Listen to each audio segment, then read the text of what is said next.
বাংলাদেশ ভারত ম্যাচের গ্যালারির সব টিকিট বিক্রি হয়েছে মাত্র 22 মিনিটে। কম্পিটিশন কমিটির সদস্য তাজওয়ার আউয়াল জানান, অনলাইনে টিকিট ছাড়ার 5 মিনিটের মধ্যে বুক হয়ে যায় সব টিকিট। এদিকে এক ম্যাচের জন্য বাফুফের স্পন্সরশিপ নিয়েছে হোন্ডা বাংলাদেশ। ফুটবলের নবজাগরণে হামজা সমিতদের ম্যাচের টিকিট যেন সোনার হরিণ। বাফুফে হিমশিম খেয়ে যাচ্ছে দর্শক চাহিদা পূরণে, তারপরও চেষ্টার কমতি নেই কম্পিটিশন কমিটির। এই কমিটির সদস্য তাজওয়ার আওয়াল জানান, ভারত বাংলাদেশ ম্যাচের সব টিকিট বিক্রি হয়ে গেছে মাত্র 22 মিনিটেই। খেলা একটা হাই ভোল্টেজ ম্যাচ, এটা আমাদের যেটা আমরা বলি একটা ফাইনাল ম্যাচ আমাদের জন্য, যেহেতু ইন্ডিয়া আমাদের প্রতিবেশী দেশ। 20 মিনিট থেকে 22 মিনিটের ভিতরে আমরা আলহামদুলিল্লাহ সব গ্যালারি টিকিট সোল্ড আউট করেছি।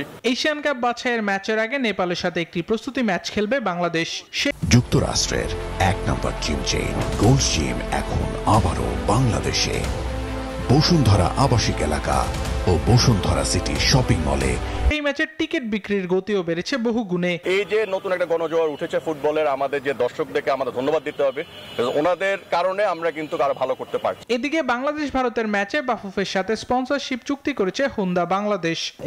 জাস্ট স্টার্টিং, সো সবকিছু মিলে একটা প্ল্যান করে আমরা প্ল্যান করছি যে কিভাবে অ্যাটাচ হওয়া যায়। We want to expand this promotion with a special football team and super players voice, and we are glad to join this activity. So নেপালের সাথে 13 আর 18 নভেম্বর ভারতের বিপক্ষে মাঠে নামবে বাংলাদেশ। আবরার আল দাইয়ান, নিউজ 24, ঢাকা।